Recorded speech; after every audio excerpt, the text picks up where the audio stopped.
কয়েক মাস হয়ে গেল, এখনো পর্যন্ত আমাকে মাইনেটা দিল না।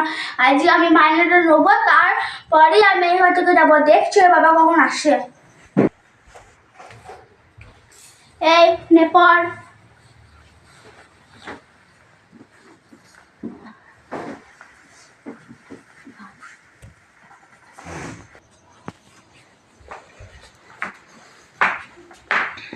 আর দিদি বড়ি থাকবে না, অনেক বেজে গেছে, এতক্ষণ বাড়ি চলে যাবে। ঠিক আজকে আমার মাইনেটা আমাকে দিতে হবে না। যাই ভিতরে যাই।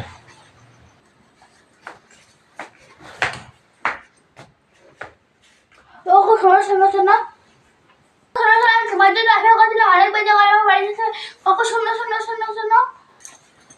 ওরে বাবা, আমার বাথরুম পেয়েছে রে, আমার বাথরুম পেয়েছে রে, আমার বাথরুম পেয়েছে রে। ওগো শোনো শোনো শোনো শোনো।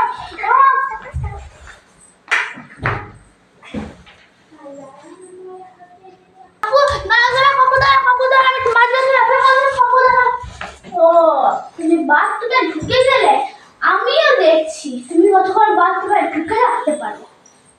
তুমি এই বসলাম এখানে।